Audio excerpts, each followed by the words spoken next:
Kita ingat kisah Imam Eli dalam 1 Samuel 1-4. Eli mundur kerohaniannya. Kenapa? Pada waktu itu ada orang berdoa namanya Hana, berdoa dengan sungguh-sungguh, dikiranya mabuk. Biasanya kita suka menuduh orang yang kita sendiri selalu lakukan. Kalau kita curiga orang bohong sama kita, sebenarnya kitanya yang suka bohong. Karena kalau kita nggak pernah bohong, kita nggak curiga orang bohong, nggak sampai situ pikiran kita. Tapi sudah jelas pun Eli mundur kerohaniannya, nggak tahu dia mana orang penuh Roh Kudus, mana orang berdoa, ya, dikiranya mabuk. Pada waktu itu Hana minta seorang anak daripada Tuhan, putra. Tapi apa kata Hana? Baik-baik dia jawab, bukan tuanku. Ada amin? Aku seorang perempuan yang sangat susah hati. Anggur minuman yang memabukkan tak ku minum. Aku mencurahkan isi hatiku di hadapan Tuhan. Janganlah anggap hamba-Mu ini seorang perempuan dursila. Sebab karena besarnya cemas sakit hati aku bicara demikian lama. Oh, datang Eli. Perhatikan baik-baik. Ini udah ngomong gak beres. Lalu kemudian ngomong nubuatan. Begini kata Eli. Pergilah dengan selamat. Dan Allah Israel akan memberikan kepadamu apa yang kau minta daripadanya. Saudara tahu setahun kemudian Samuel lahir. Tuhan menghormati jabatan Eli. Karena itu jangan perjanjian lama, saudaraku. Bukan berarti dia menghormati Eli. Dan Hana pun melakukannya. Iman masuk ke dalam hati Hana. Dia dengar apa kata Eli. Samuel pun lahir. Jadi di sini kita melihat penting kali kita mempunyai sikap hati yang benar terhadap pemimpin kita.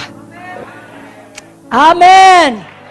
Sekarang kita bicara dengan Saul. Saul suatu hari diperintahkan untuk menghabisi semua musuh-musuhnya termasuk ternak-ternaknya. Tapi Saul tidak lakukan. Lalu kedengaran sama Samuel. Samuel tanya, suara apa ini Saul? Saul bela diri. Tidak langsung mengakui kesalahannya. Saudaraku, apa kata Samuel dalam 1 Samuel 15:26? Karena kau tidak patuh kepada Tuhan, Tuhan menolak engkau sebagai raja. Dan itu biasanya udah banyak bibit ketidakpatuhan. Saudaraku, tolong jangan sampai kita ditolak Tuhan sebagai hamba Tuhan. Patuh kita kepada pemimpin yang taruh Tuhan dalam hidup kita. Lalu Tuhan yang mengokohkan kita, meletakkan kaki kita di atas batu karang. Apapun dibuat orang, saudara tetap kokoh di atas. Amin. Yang terakhir, betul-betul terakhir, nomor 11. Sudahkah kita menguasai pikiran kita? Pikiran kita menghasilkan buah. Apa yang kita pikirkan, itulah yang kita kasih makan kepada sifat lama atau sifat baru, manusia lama atau manusia baru. Apa yang kita pikirkan akan menjadi perbuatan, akan menjadi karakter, dan itu akan menjadi tujuan hidup kita. Saudaraku, jangan punya pikiran yang selalu patah semangat, karena selalu berpikir apa yang dikatakan oleh setan, bukan apa kata firman. Tuhan selalu mengasihi saudara. Sekali lagi, Tuhan sangat mengasihi saudara. Rancangannya baik bagi saudara, bagi keluarga saudara, bagi sidang saudara. Kapan datang keadaan tidak baik, katakan sama setan, tutup mulutmu. Semuanya ini akan membuatku lebih baik lagi. Amin, saudara. Selalu miliki pikiran Tuhan. Pikiran Tuhan, Yeremia 29:11, rancangan damai sejahtera. Dosa selalu dimulai dalam pikiran kita. Dan bertumbuh kalau kita beri makan bila selalu kita renungkan. Makanya renungkan firman, bukan renungkan dosa. Kalau kita renungkan dosa, makin lama makin kuat dosa tersebut. Roma 6 ayat 12-13 berkata, janganlah dosa berkuasa lagi dalam tubuhmu. Jangan turuti keinginannya, jangan pikirkan, jangan lakukan. Amin, saudaraku. Serahkanlah anggota tubuhmu sebagai senjata kebenaran. Renungan-renungan kita mempengaruhi kesehatan kita.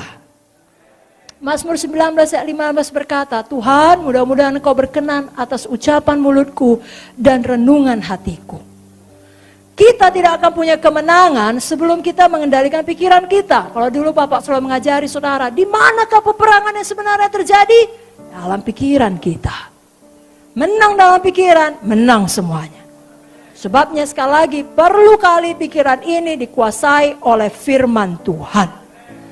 Saat ini pun, pada waktu dengarkan firman, pastikan memang firman yang saudara dengar. Karena Tuhan mengenali pikiran kita. Ya, itu sebabnya perlu firman. Ibrani 4 ayat 12. Firman Tuhan hidup dan kuat, lebih tajam dari pedang bermata dua manapun. Ia menusuk sangat dalam, memisahkan jiwa dan roh, sendi dan sumsum. Ia sanggup membedakan pertimbangan dan pikiran hati kita. Pikirkan firman, pikirkan kasih Tuhan, pikirkan bagaimana kebaikan Tuhan dalam hidup saudara.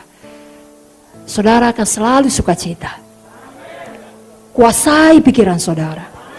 Kapan sudah mulai tidak baik, saudara dengar, kembali kepada Tuhan, kembali kepada firman. Filipi 2 ayat 5 mengatakan, hendaklah kamu dalam hidupmu bersama menaruh pikiran dan perasaan yang terdapat juga dalam Kristus Yesus. Inilah dia Zoe. Apakah saudara diberkati?